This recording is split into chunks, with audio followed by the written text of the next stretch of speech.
What does Avatar Aang, Avatar Roku, and Avatar Kyoshi all have in common? They have ran away from a problem.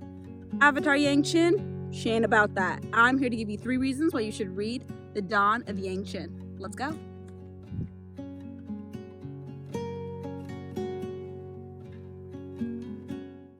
I just feel like every time I go on one of these hikes and I see one of these signs that talk about mountain lions, it always feels like it's always like advice given to someone who's never been attacked by a mountain lion or like has seen a mountain lion. Because always like, wave your hands in the air.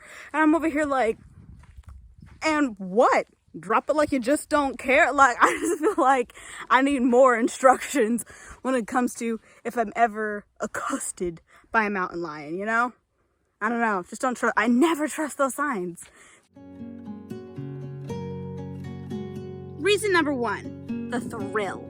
FCE does an amazing job with the surprises and twists and secret Easter eggs that are in the original show Avatar: The Last Airbender. You remember when the blue spirit came in to save Aang? And we're all wondering who this person is. And then when we get that reveal that it's Zuko, the reveal is delicious. It is amazing. And we were just reeling, almost as if we knew it, connecting the puzzles together. It was amazing. That's what FCE does in all of the books, but specifically in The Dawn of Yangchen, where you are literally trying to put the pieces together of what is this? Who is this? What could this be? And then at the perfect moment, like a beautiful sauce, you connect it as soon as it's like vital to the story. I can't tell you how many times I was like really like standing up in my seat. Even the Legend of Korra, when we find out, I'm sorry, what's this guy's name? This guy? We find this guy, they're popping up on the screen now, was a freaking bloodbender. I had to pause and scream.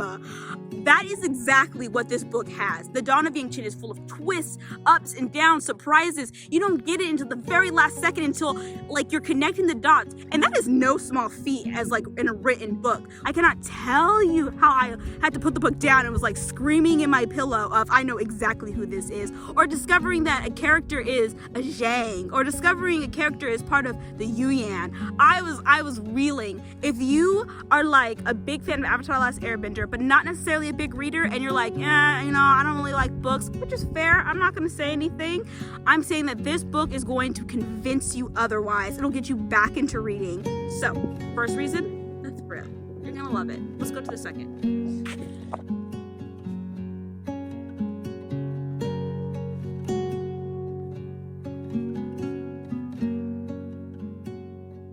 Reason number 2, and I have to be careful because like I'm on this rock and like I'm scared that I'm gonna like fall back. Not that I've ever fallen back before and landed in the water. I am as graceful as a bird at all times, but I gotta be careful. So reason number 2 why you should read this book is I think a lot of people are going to be asking this question, why should I care about Yangchen? Like she's like 4 avatars ago. Why is there a whole book when we only have like 2 scenes of her in the original show?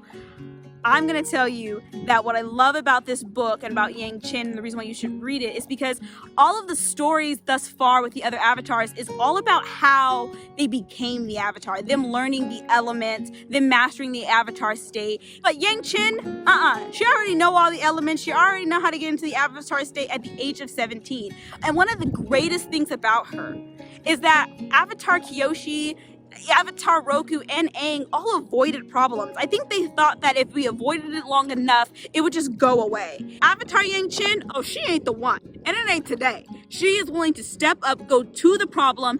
And what I love about her character, especially as an air nomad, is that she lies. She's like conniving. She does what she can in order to help as many people as possible. She never kills anybody or anything like that, but she's like just smart and tactics, and she is just like one of those air nomads. And in the book you get to learn more about the air nomads, about the other temples, and that's so refreshing because we don't really have that because everyone was, you know, murdered in like the original series. So it's really refreshing that you get to learn about all these different traditions, all these other things, even the food. You get to learn about that, and it's so great to have insight about the culture that is like Aang. If you are into a strong female protagonist who is not afraid of conflict, who handles her issues straight on, this is the book. Okay, I got one more.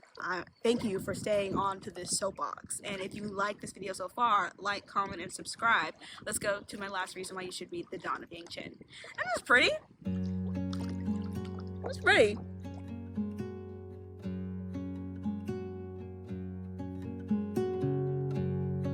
The trail I was on is called Buzzard and Nest Trail. Haven't seen one buzzard or nest. That's all I'm gonna say about that. My last reason why you should read this book is actually gonna be a little bit of a surprise, because I think a good reason why you should read this book is because of the bending. We love it. Like, the most satisfying part about the Avatar: The Last Airbender, Legend of Korra, the whole world is the bending. We love seeing Aang grow in his skills. We love seeing Katara get some. We love seeing Toph being able to be the powerhouse that she is. We love that.